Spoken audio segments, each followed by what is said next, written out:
Hello and welcome back to the Stronghold. The Magi here, and that's right, MagicCon Las Vegas World Championship going on right now. But they made a ton of announcements. So, ladies and gentlemen, let me ask you to strap in, because we've got a lot of things to talk about. But before we get into all that, I'm sure you know that the 5-year foundation set in Standard is going to change a lot of things, not just in Standard, but in particular for budget and free-to-play players. What you may not know is you can make a big impact around here by making a funding choice through our Patreon, whether you're just helping keep the lights on every month, or you're making contributions towards specific content or hardware upgrades. Just know all the Patreon funding goes back into the community. Now, what were we talking about? Oh yeah, right. Alright guys, let's get into this, and let's start with an easy one. Starting with the release of Foundations, Wizards of the Coast have made what I think is a wise decision to reverse their policy and start using MSRP, or manufactured suggested retail price, on products again. This is something that I know people in the retail environments, particularly at the mom and pop levels, have been asking for. They never really liked that decision. And you know what, Ruby, you are right. This doesn't really affect arena players, so why don't we move on? One of the potentially more impactful pieces of news to come out of Vegas this weekend has to do with Universes Beyond, and the fact that moving forward and starting in 2025, those sets will be legal in all formats upon release. That's right, they're going to be legal in Standard. What do you say we hear directly from Aaron Foresight, the VP of Magic Design, on why they made this decision and what their intention is behind it? I think we've gotten our feet under us when it comes to designing Universes Beyond sets. You know, Lord of the Rings was awesome, Fallout was awesome, did Assassin's Creed, we've done a bunch of other smaller stuff. In order to just simplify how those work in relativity to the rest of Magic, we are saying all these future Universes Beyond sets, when they come out, they're going to be legal in every constructed format we offer. I think it's cool that we're going to, take our foot off the gas with these straight to modern sets. It's just not feasible for us to keep trying to do that multiple times a year with Universes Beyond releases. We want to save that the occasional Horizon set, but all of the sets that come out during the course of the year, we want to go through our normal process. They should feel like normal Magic sets. We play test them the same. We understand how they work the same. They have the same life cycle as every other Magic set that we do. And that really makes our designers' lives a lot easier as well, because they don't have to keep switching gears between one thing and another. They can test all the cards together. They can test the year of sets as they're coming out. So we have been designing these sets with this goal in mind. This is not some sudden change that's going to upset any apple carts. All the 2025 sets have been thought through, play tested under this heuristic. So there you go, guys. We're talking about a multi-million-dollar corporation staffed with highly trained and practiced professionals. They know what they're doing in designing cards, and nothing bad could possibly happen. And if you think that that's a big Standard change, just wait, there's more. They're going to make changes to how they do Standard rotation. And you can read all the details for the article over on the Mothership if you so choose. But long story short, the 2025 Standard rotation is going to occur the way we're used to it occurring, with that late summer, early fall set release. Then in the 2026 calendar year, there is not going to be any Standard rotation at all. But wait, rotation will instead occur with the first Standard release in the 2027 calendar year. More on that in just a minute when we start talking about the sets. And hey, I tell you what, why don't you go ahead and pull up a chair, make yourself comfortable, and let's start talking about these upcoming sets right now. Of course, the very next set that we're going to have release on Arena is none other than Foundations. And in case you've been living under a rock or so for the last year, this set is going to be standard legal for at least the next 5 years. That's through 2029, potentially taking us into the next decade. This set, of course, is going to be available right here on Arena and is going to be bringing with it approximately 400 cards and 5 years of play value. Really a big deal, particularly for us standard budget players. Unlike recent standard releases of Bloomburrow and Duskmourn, this looks to be a slower paced rollout on this particular set, at least once we get past the currently going on preview season. The Mastery Pass looks to be 90 levels, which means it's going to be about 3 months before we see another standard legal set release, and that is going to give us plenty of time to put together resources and harvest this set for our future needs. And then less than a month after the release of Foundations, we have a set that a lot of people either never knew was going to be in existence or had forgotten about. That, of course, is Pioneer Masters, slated for release on Arena on December 10th. And let's give Mr. Foresight an opportunity to tell us about that set in his own words. When we created the Explorer format, it was always with, it always was kind of like Pioneer Light. But we had always hoped that we could get enough back content onto the platform to flip the switch and allow it to be called Real Pioneer and match tabletop to, within only a tiny little bit. So we have a 398 card set, which closes that gap to the point where, yes, once this set comes out, we will be switching the name of Explorer to Pioneer on Arena. You'll have like 99% fidelity with tabletop high-level tournament deck Pioneer. I know the team is already thinking about what might not be there and how they'll get those last few cards on there, but the set's also draftable. It's a wacky draft environment, pulling cards from the last, I don't even know how many years, put together by some of the folks on my team. So I'm looking forward to checking that one out when it comes out in December, and then, you'll get to play actual Pioneer. Yeah. Okay, so now let's focus on the 2025 calendar, and they have whittled this down, believe it or not, to being just 6 standard release sets that are going to hit Arena. There are, of course, going to be some paper-only products, but I'm not going to talk about that here. The year is going to start off with the spring set Ether Drift.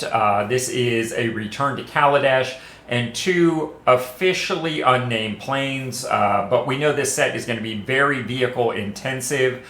There's definitely some artwork out there on the main video from the mothership showing some things and giving hints to what those other 2 planes are going to be. But this is more or less what we knew was coming. Previously, we've been calling this set the Death Race. Shortly after that, in April, we have the Tarkir Dragonstorm, the return to Tarkir, and they are promising that this is going to be a set that is the best of both worlds of the previous versions of Tarkir before the time shift alterations. So we're going to see the Khans, the 3-color clans, and we're going to see a lot of dragon action as well. And then in mid-June, we are going to have the Universes Beyond Final Fantasy set release as the final standard legal release of the 2025 budget year. This, like I said, it is going to be standard playable now as Universes Beyond. It's a full set. Going to have a lot of impact, I think. This was definitely a passion project for many of the people that were involved with this.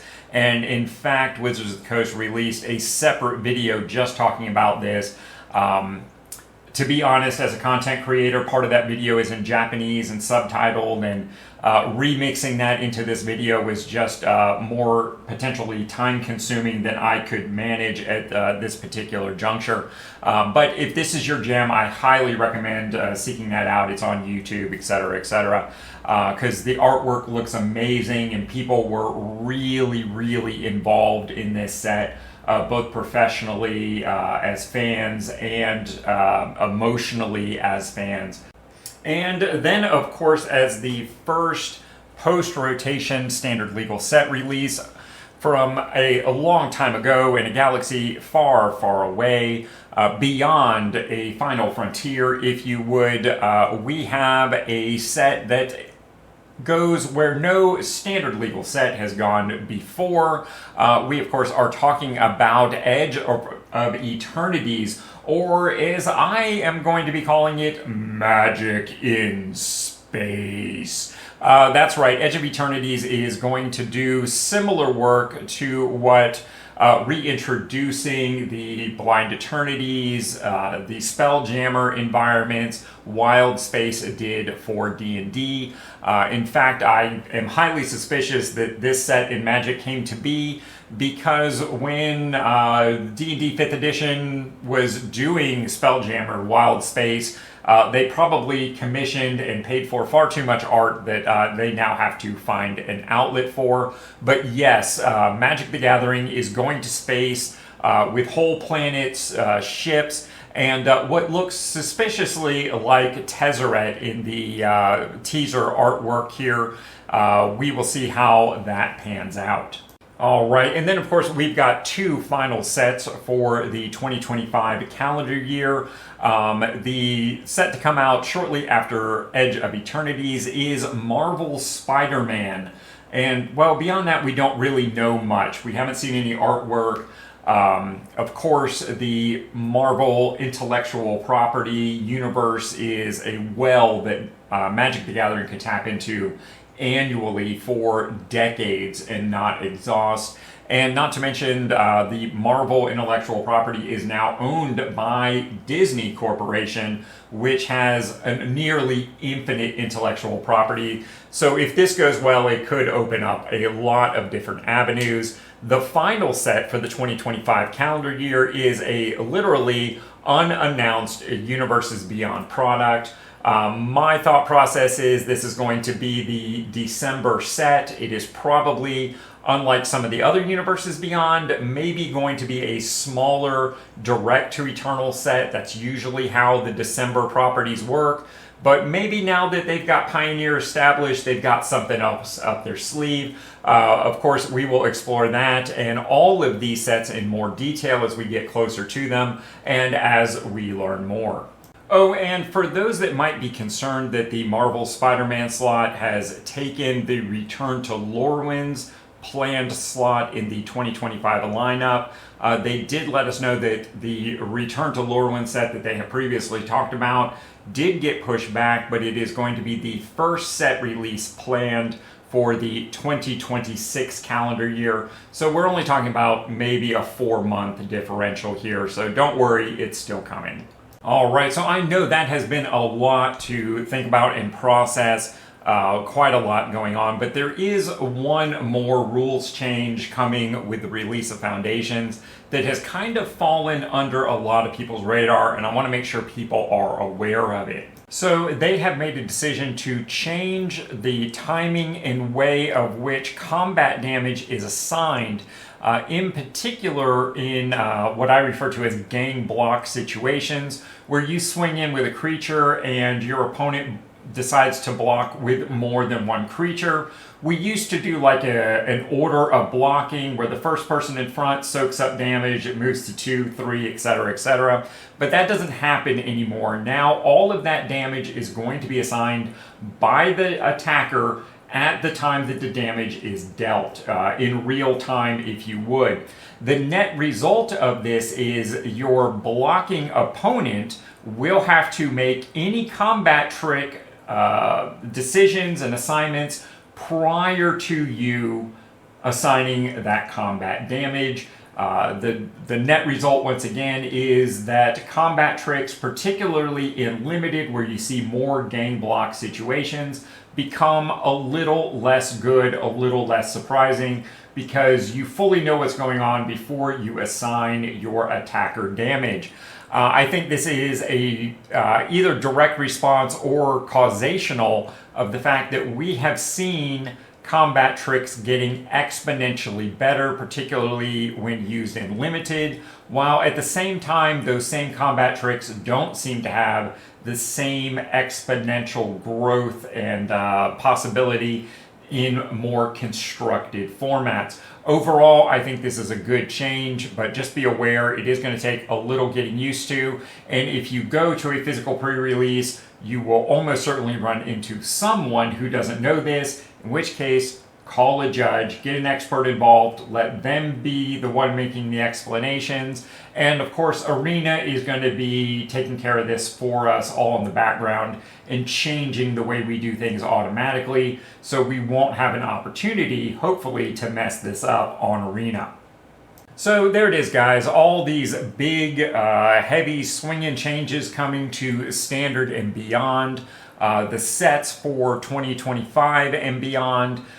You've heard my thoughts on it, my summations and explanations, but let me know what you think. What's on your radar? What of this do you love? What do you think is potentially problematic? Let me know what you think in the comments down below, because we're a community and we grow together at the best of times. I also wanted to take this opportunity to thank my community for their understanding as I participated heavily in the election process here in the US. That is still ongoing through November 5th. So pardon the somewhat relaxed production schedule, and thank you again for your understanding. With the release of Foundations in mid-November, things will be getting back to their normal pace and swing of things around here as the election will be over at that time. Thank you again, guys. I really appreciate your support. And before we go, while every member of this community is important to me, I just wanted to take a moment and give a shout out to those patrons providing financial support and keeping the Stronghold from being a complete financial black hole. And of course, let me leave you with some suggestions for your next step here on the channel.